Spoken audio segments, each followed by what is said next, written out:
ഇടവേളയ്ക്ക് ശേഷം ഒരു നിവിന് പോളി ചിത്രം പ്രേക്ഷകരുടെ തിരക്ക് തിയേറ്ററുകളിൽ അനുഭവിപ്പിക്കുകയാണ്. ക്രിസ്മസ് റിലീസായി എത്തിയ സർവ്വം മായയാണ് ആ ചിത്രം. അഖില് സത്യന് സംവിധാനം ചെയ്ത ചിത്രം വീണ്ടും സരസനായ ആ സിമ്പിള് നിവിന് പോളിയെ സ്ക്രീനിൽ അവതരിപ്പിക്കുകയാണ്. സമീപ വർഷങ്ങളിൽ വേറിട്ട ശ്രമങ്ങള് നടത്തിയപ്പോഴൊന്നും കൈയിടിക്കാതിരുന്ന പ്രേക്ഷകര് എന്റർടൈനര് നിവിന് പോളിയുടെ തിരിച്ചുവരവ് തിയേറ്ററുകളിൽ ആഘോഷിക്കുകയാണ്. ചിത്രത്തിന്റെ ആദ്യ 2 ദിനങ്ങളിലെ കണക്കുകള് സംബന്ധിച്ച് ട്രാക്കർമാരുടേതായ നിരവധി റിപ്പോർട്ടുകള് എത്തിയിരുന്നു. ഇപ്പോഴിതാ റിലീസിനിപ്പുറം ആദ്യമായി നിർമ്മാതാക്കള് തന്നെ ചിത്രത്തിന്റെ കളക്ഷന് പ്രഖ്യാപിച്ചിരിക്കുകയാണ്. ക്രിസ്മസ് ദിനമായിരുന്ന വ്യാഴാഴ്ചയാണ് ചിത്രം ലോകമെമ്പാടുമുള്ള തിയേറ്ററുകളില് എത്തിയത്. വ്യാഴം, വെള്ളി ദിവസങ്ങളില് ആഗോള ബോക്സ് ഓഫീസില് നിന്ന് ചിത്രം 20 കോടി നേടിയതായാണ് നിർമ്മാതാക്കളായ ഫയർഫ്ലൈ ഫിലിംസ് അറിയിച്ചിരിക്കുന്നത്. ബോക്സ് ഓഫീസിലേക്കുള്ള നിവിന് പോളിയുടെ വന് തിരിച്ചുവരവെന്ന് അക്ഷരാർത്ഥത്തില് വിളിക്കാവുന്ന കുതിപ്പാണ് ഇത്. ഇന്നലത്തെ അതേ റേഞ്ചിലോ അതിലും മുകളിലോ ചിത്രത്തിന് ഇന്ന് കളക്ഷന് ലഭിക്കും.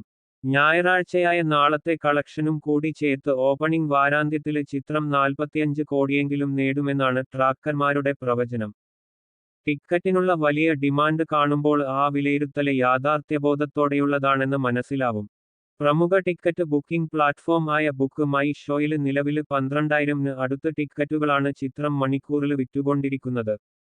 എറണാകുളത്ത് ഫാസ്റ്റ് ഫില്ലിഗോ ഹൗസ്ഫുള്ളോ അല്ലാത്ത ഒറ്റ ഷോ പോലും ചിത്രത്തിന് ഇന്ന് ഇനിയില്ല. വന് ജനത്തിരക്ക് മുന്നിൽ കണ്ട് പല തിയേറ്ററുകളും അർദ്ധരാത്രി സ്പെഷ്യല് ഷോകളും ചിത്രത്തിന് ചാർട്ട് ചെയ്തിട്ടുണ്ട്. ഫാന്റസി ഹൊറർ കോമഡി ജോണറിൽ എത്തിയിരിക്കുന്ന ചിത്രമാണിത്. തങ്ങള് കാണാൻ ഏറെ ആഗ്രഹിച്ച രീതിയിലാണ് സംവിധായകന് നിവിൻ പോളി ചിത്രത്തിൽ അവതരിച്ചിരിക്കുന്നതെന്നാണ് പ്രേക്ഷക പ്രതികരണം.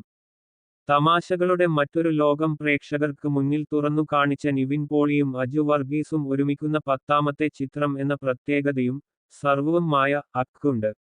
നിവിൻ പോളി, അജു വർഗീസ് എന്നിവർക്കൊപ്പം മലയാളത്തിന്റെ പ്രിയതാരങ്ങളായ ജനാർദ്ദനൻ, രഘുനാഥ് പലേരി, മധു വാര്യർ, അൽതാഫ് സലിം, പ്രീതി മുകുന്ദൻ എന്നിവരും അണിനിരക്കുന്നു.